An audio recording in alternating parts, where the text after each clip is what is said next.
watch 50 hours of reality television? That's okay. I've got you covered with a little reality sprinkle. Just enough to keep you up to date on all of the reality news this week. My name's McKenzie and this is your reality sprinkle. We kicked this week off Sunday night with The Amazing Race and The Celebrity Apprentice. The new Penn and Teller of reality TV is Art and JJ of The Amazing Race. One never shuts up, and the other can't get a word in edgewise.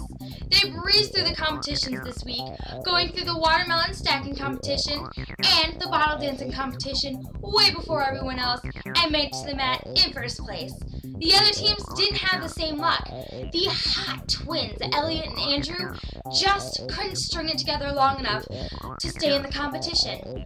But Rachel and Brendan came in second place.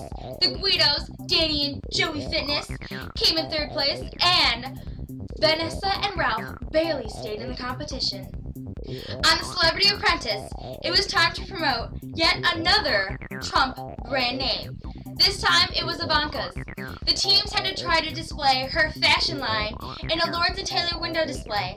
When it's guys versus girls in a fashion competition, guess who wins? The girls, obviously. The unanimous manager was George Takei, and unfortunately, he was fired this week. Live long and prosper, George. On Monday night, the Voices battle rounds began in the boxing ring. No, I'm not kidding you. They literally sang in the boxing ring. The singers prepared to face off against their competitors, and half of them stayed and the other half went home. Prepare to tune in next week when I tell you exactly the same thing. On Tuesday night, The Biggest Loser switched things up. Trainers Bob Harper and Dovette Quincy switched teams, which put the contestants into a tizzy, for which they decided, we're not even going to try to lose weight this week. The red team won a 2-pound advantage this week in a challenge, and with the 2 pounds, they had a total weight loss of 22 pounds. But don't worry, when it comes to mediocre results, the black team outdid them and showed us how to really fail. The black team had a total weight loss of 12 pounds. For an entire team! In another twist, the winning team got to vote a member of the losing team off, and of course, they got rid of their biggest competition, Cassandra of the black team. Wednesday night starts off with Survivor. Team Manono has gone Manazzo. The men got all bum hurt when the women won the reward, but when the men won immunity, they bum puzzled all of us by following the idiotic ideas of anti-poor, anti-black, anti-disabled, anti-creative. Accept me for who I am, Queen Colton.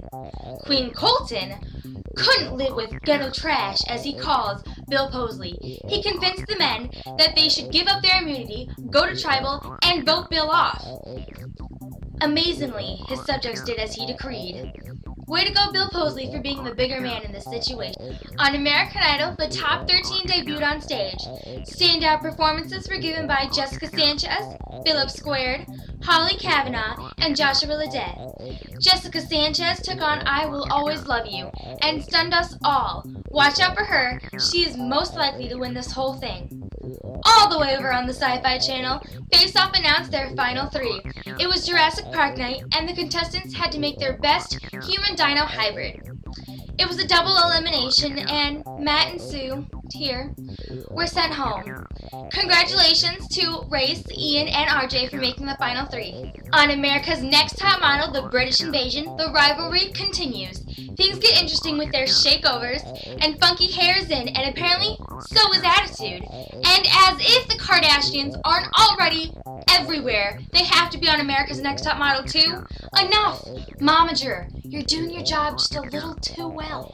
Thursday night, American Idol's bottom vote-getting girl was Elise Testone, and the bottom vote-getting guy was Jeremy Rosado. This process dragged on for an hour. I could have done this in 5 minutes, literally, and so painfully, and with so much regret. J-Lo let go of her Rosado. There was a Bachelor Reunion where the girls tell all, and on the Top Chef Reunion, winner Paul Quee and the cast discussed the season. Join me next week when we add a new show to the Reality Sprinkle. Fashion Star premieres on NBC on Tuesday. My name's McKenzie Watt. I hope you enjoyed yourself here today on Reality Sprinkle. And until then, sprinkle later.